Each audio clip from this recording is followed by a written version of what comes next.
Yeah, I mean, um, it's great for him. You know, obviously we got Colby to go in the game for him. I mean, Colby's a senior too. He just has a year of eligibility left for extenuating circumstances. And then Alberto's a senior too. I don't know what his future holds or how that'll go down next year. We tried to get creative and do something with him, but it just wasn't going to work within the rules. And my idea, people probably would have lost their minds. I mean, I found out last night at dinner that there's been teams in our league complaining he takes in and out with us, which I can't even really fathom or comprehend that statement. But regardless, those two guys are equally special kids, but it's tough to equal Hunter's tenure here. And obviously we have more season to go, but it was a day of recognizing him, and I thought our people did a great job. Danny's incredibly busy, especially there's a lot of rules in limbo and things like that. So he didn't necessarily have to come over, but he went out of his way to come over. So even just down to those details, it was special for Hunter. And hitting a home run ain't easy. So, and I know we had more game to play there. We take him out of the game, no one's going to get made fun of more in the country tonight if we lose that game after he comes out that early. But if I was Hunter, I would want my last at-bat to be a homer. At the very least, regular season at-bat here. And I didn't, if you had asked him if he wants to come out of the game, he's not coming out of the game. We just decided as a coaching staff to do that.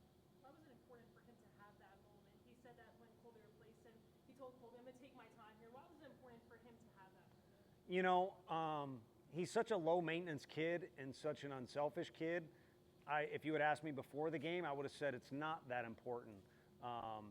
And I was surprised that he did take his time. But because he took his time, it allowed all of us to watch and think about it. And he was very smart. It's Hunter to a T because he's a winner, and everything he does is not irrational for as competitive as he is. And some of us get a little too fired up. He's calculated. And the fact he took his time and calculated that moment and enjoyed that moment, I think was the smart thing to do. It was a special thing for him to do. And it kind of put it into perspective, all of us standing there in the dugout, that there's a lot of time out on that turf that he has put in. And it was his dream to play here, and he lived out that dream. I think there's a lot of people that should be envious. I am. Is there a moment from early in Hunter's tenure, maybe practice or a game, that you realize that he is a winner? Yeah, I thought you were going to say something else. We could go down to the negative road, but we'll stay on the positive train. But I think a deal with Hunter, with him and Drew Gilbert both alike. Me and our other coaches that hit fungos to the outfielders have whispered to each other like he's kind of reached the same status as Drew. We got to stop hitting the ball anywhere near the wall, because whether it's practice or it's BP, or he treats everything the same, and the guy's going to end up running through the wall. He might hurt our wall more than he hurts himself. But in practice moments, that was a conversation we had, and you kind of knew that was going to be the deal. But the defining moment for him really was in 2023. We didn't think we had enough toughness as a team. And maybe as coaches, we should have evaluated our talent and known he was the center fielder from day one. But if we date back, you guys were questioning who's going to be the next center fielder, who's going to replace Drew Gilbert, and we didn't have a definitive answer. But we were in need more of toughness than we were a center fielder at that moment that he became the guy, and he's been that guy ever since. When you think about the player that he's become today, like what is it like thinking back to his first practice here at Tennessee, first time suiting up? Yeah, I mean, it's the respect level the other guys have for him in the dugout has completely changed. Before he's a tadpole trying to make his way and make a name for himself and show that he belongs here. But he was a guy who didn't even present himself the best way he could because he had a football injury. And he didn't even know it was there. I mean, he probably knew there was some soreness and stuff, but it affected his throwing and affected the rest of his game. So it was a lot of trials and tribulations at the beginning, and part of it is the root of who he is. He's a tough kid, and he was that on the football field. So it kind of stunted his growth a little bit right out of the chute, but I don't mean to speak for him. I'm willing to bet from this day in reverse, I don't know that he'd want to do it any differently. I think there's a couple mistakes he made along the way, not many of them, some ones we have fun with now, but I don't know that he would want to do it any differently, and I don't know that I would want anything different from my end. Have you decided whether Liam will move up a day with a Thursday start this week? No, we actually, he's in there eating with Frank, and I tried to have a, believe it or not, mature conversation, and those two guys were acting a fool in there. So I said, let me finish this stuff, and we'll get back in there and visit. So my only concern for Liam in general is just, we've asked him to do a lot with the Friday, the Sunday, and then 100 pitches Friday, despite the hand starting to get bloody and things like that. So I would, again, you want to talk about not wanting to do things over again. I would never want to redo things to where we don't get a year around Liam Doyle, but it is only a year. Whoever drafts him is going to get him for a long time unless they decide to trade him or free agent steal or something like that. So just kind of, I'm no patron saint, but want to look out for him a little bit. And where are you at with Marcus going into the weekend? What would be your message to him going into To pitch as confident as he has at times. I think confidence is a choice, and there's been times where he's clearly competing, but there's times where Q will nudge him about it more than I will. But you can see self-belief at times, and to believe in himself. I don't know what the standings are, but I know Florida's playing better than they were here record-wise. But that lineup's really good, and they weren't going to score off him that day. And the last time we were on the road, if I'm not mistaken, he helped salvage a weekend that could have been miserable.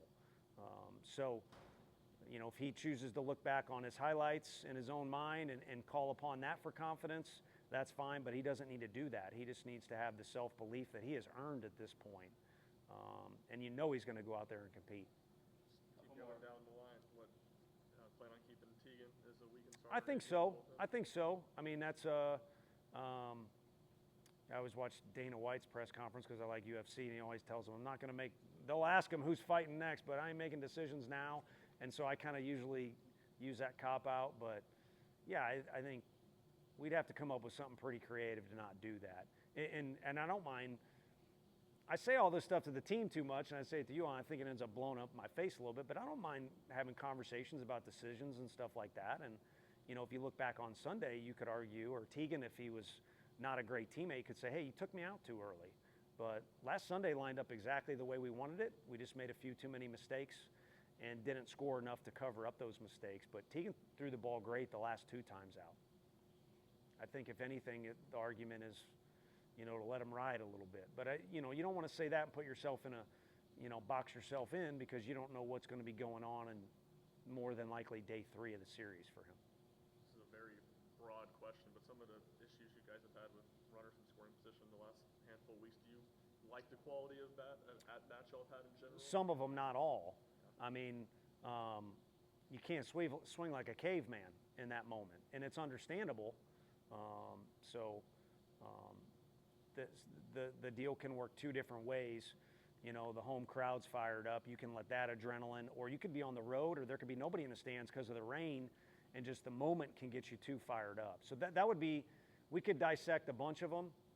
Fortunately, we're on the winning end tonight, so there's nothing that stings to where you'd say this or that. But I think, at the very least, you don't want a guy that's too fired up. It's not football, unfortunately. So you got to find a way to slow down the moment a little bit and just be who you are. Be true to yourself. So I'd like to see that. And then also, by now, they've got it, we've got it. There's so much information on these pitchers. You don't need to change your swing or who you are, but based off the situation or the guy you're facing, there does need to be a little bit of an approach. So those would be, if it was Christmas, my 2 wish lists is for our guys to take a deep breath and say, this is who I am, Josh Elander, or I'm Luke Bonfield, or this is who I am and who I'm going to be in the box. And then this is the situation, so this is the approach I need to have. And then just invest in that. And sometimes it'll work out and sometimes it won't. That's sports. That's competition, and that's the SEC. If we can cut that, and it's a commercial. What stands out about Arkansas and going back to Arkansas? It'll be loud, really like good baseball fans that know the game, but also they'll be loud. It'll be a different style of loud. I mean, everyone by now knows the trip to Oxford had a unique flavor to it this year. And then, a couple other places we went where it was really loud. And then they'll be well coached. They're going to play hard, and he knows what he's doing on game day. History speaks to that for obvious reasons, and I don't know quite where they're at, but they're probably ranked higher than us and have a better record, and it's probably because they also have good players on top of the good coaches. So I think, and maybe I'm wrong, if anything, it's nice. I don't think I've recruited any of those guys. I mean, we lost a big game there, and some of the parents, it just was a weird flavor there for a few years of that. And same with University of Missouri.